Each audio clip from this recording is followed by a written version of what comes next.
Hola, ¿cómo están? Bienvenidos a esta nueva edición de Semana en la Cámara. Vamos a revisar el trabajo legislativo desarrollado en la sala de la Corporación desde los días 15 al 17 de diciembre. Y vamos a comenzar de inmediato contándoles que modernizar y actualizar la normativa electoral vigente es el principal objetivo del proyecto despachado por la Cámara al Senado con 146 votos a favor y una abstención, tanto en la votación general como en la de los artículos que trataban normas de ley orgánica constitucional. Para lograr un padrón más representativo, el proyecto de ley busca facultar al Servicio Electoral CERVEL para eliminar del registro a aquellas personas respecto de las cuales existen presunciones fundadas de que hubiesen fallecido, aun cuando no se cuente con el certificado de defunción. Para lo anterior, se autoriza al organismo a elaborar un listado especial con los ciudadanos mayores de 90 años que no hayan obtenido o renovado su cédula de identidad en los últimos 11 años y que no hayan votado en las últimas 2 elecciones. De todas maneras, se contempla un plazo de reclamación.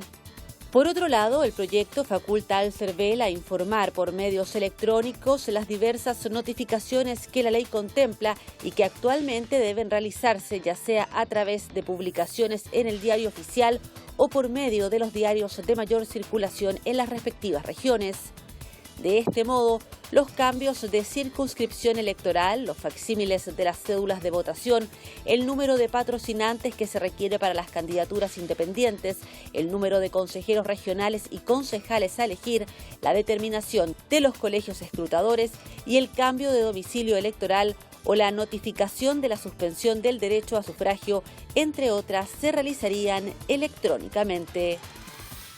Tras 2 votaciones, la Sala de la Cámara de Diputadas y Diputados aprobó el grueso del informe de la Comisión Mixta que superó las diferencias con el Senado en torno a la reforma constitucional que tiene por objeto reservar escaños a representantes de los pueblos originarios en la integración del órgano constituyente que se conforme para la creación de una nueva constitución política de la República. La citada comisión mixta se debió conformar luego que el Senado rechazara el pasado 25 de noviembre las 2 disposiciones transitorias contenidas en su artículo único, es decir, todo el articulado del proyecto. La propuesta que de ahí surgió fue votada en 2 bloques a recomendación de la propia comisión mixta. La primera votación resolvió sobre el marco general de la reforma, lo que incluyó todas las normas relativas a la reserva de escaños para los pueblos indígenas y la participación de personas con discapacidad.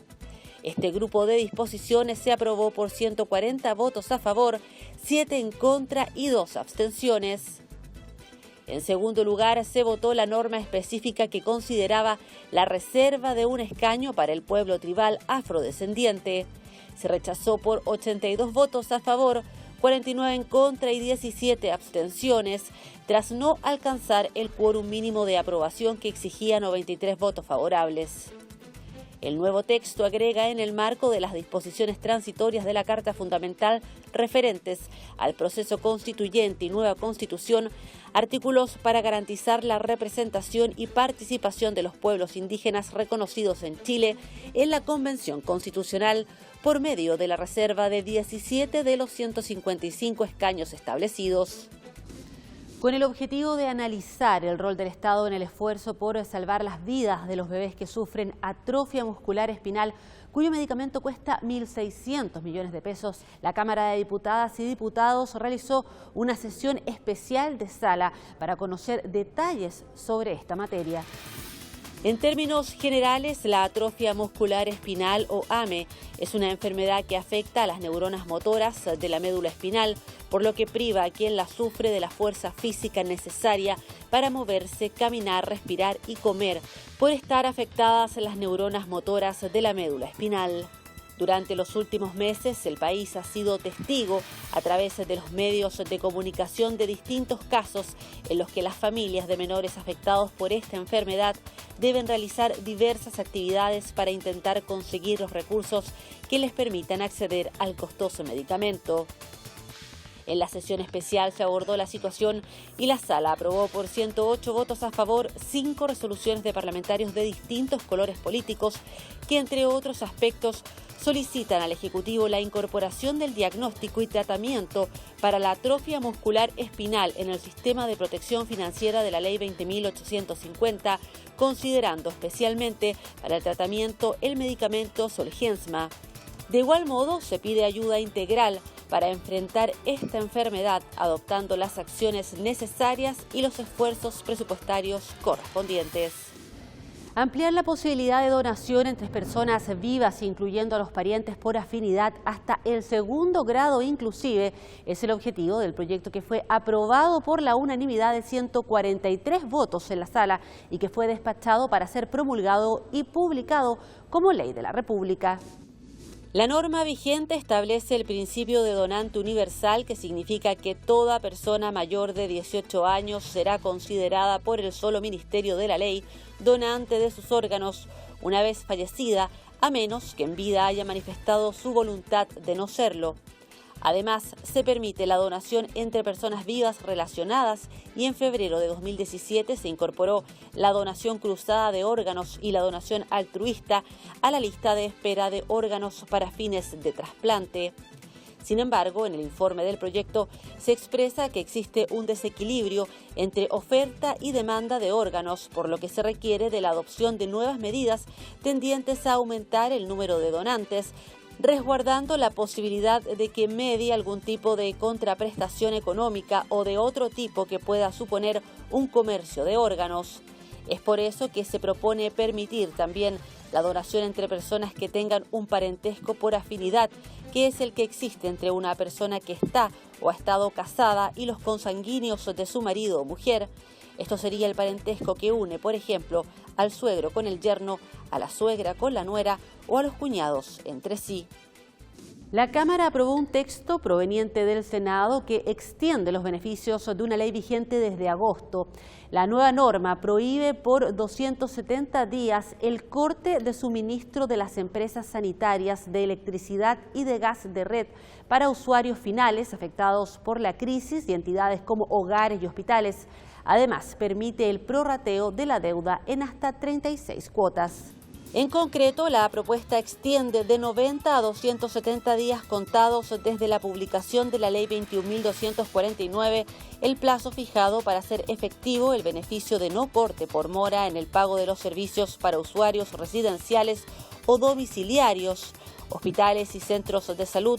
cárceles y recintos penitenciarios, hogares de menores en riesgo social, abandono o compromiso delictual, hogares y establecimientos de larga estadía de adultos mayores, bomberos, organizaciones sin fines de lucro y microempresas.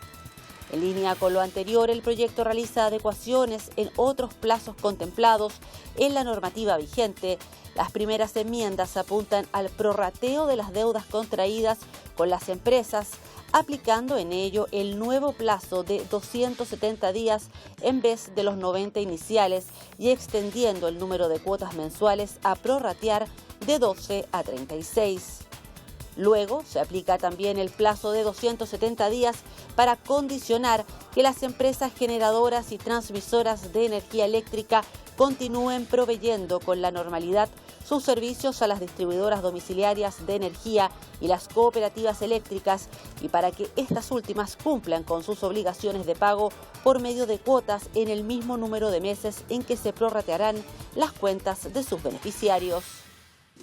Estás en semana en la Cámara conociendo el detalle de los proyectos de ley que se aprobaron durante estos días acá en la sala de la Corporación. Uno de ellos, por 136 votos a favor y 2 abstenciones, la sala de la Cámara aprobó en general el proyecto de ley iniciado de mociones refundidas que modifica el Código Penal con el propósito de establecer una circunstancia agravante de responsabilidad criminal en el caso de delitos cometidos contra dirigentes de juntas de vecinos.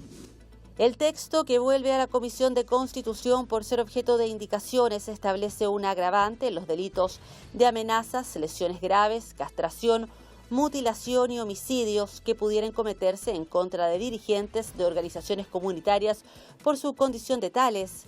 En concreto, la propuesta legal incorpora 2 nuevos artículos al Código Penal. El 298 bis, que señala que en delitos de amenazas podrán ser aplicadas las penas superiores en un grado si la víctima fuese integrante del directorio de una organización comunitaria, funcional, junta de vecinos o unión comunal, constituidas conforme a la Ley 19.418 en represalia del ejercicio de sus funciones. Y el artículo 410 bis, que establece que en delitos de lesiones graves, castración, mutilación y homicidios podrán ser aplicadas las penas superiores en un grado si la víctima es dirigente vecinal o comunitario. Establecer una normativa jurídica que permita a una persona que, cumpliendo ciertas condiciones estrictamente establecidas en la ley, decida y solicite asistencia médica para morir es el objetivo del proyecto nacido de mociones refundidas que fue aprobado en general por la Cámara por 79 votos a favor, 54 en contra y 5 abstenciones. La propuesta, cuyas normas de quórum de ley orgánica constitucional fueron rechazadas por no alcanzar el mínimo de aprobación, volverá ahora a la Comisión de Salud por ser objeto de indicaciones. La iniciativa, que propone introducir modificaciones en la Ley sobre Derechos y Deberes de las Personas en Atención de Salud y en los Códigos Civil y Penal, garantiza que se respete siempre la voluntad de las y los pacientes. Asimismo, vela porque quienes se encuentren en un estado terminal o con dolor severo no oncológico tengan derecho a recibir los cuidados paliativos tendientes a disminuirlos. El proyecto agrega que solamente en el caso que una persona haya sido diagnosticada de un problema de salud grave e irremediable tendrá derecho a decidir y solicitar, de acuerdo con los requisitos y formas establecidas en la ley, asistencia médica para morir. Por 127 votos a favor y 8 abstenciones, la Sala aprobó en su primer trámite constitucional y despachó al Senado el proyecto que modifica la Ley 19.712 del deporte en materia de incompatibilidades del cargo de director de la Federación de Fútbol y de inhabilidades para ser directores de federaciones deportivas nacionales.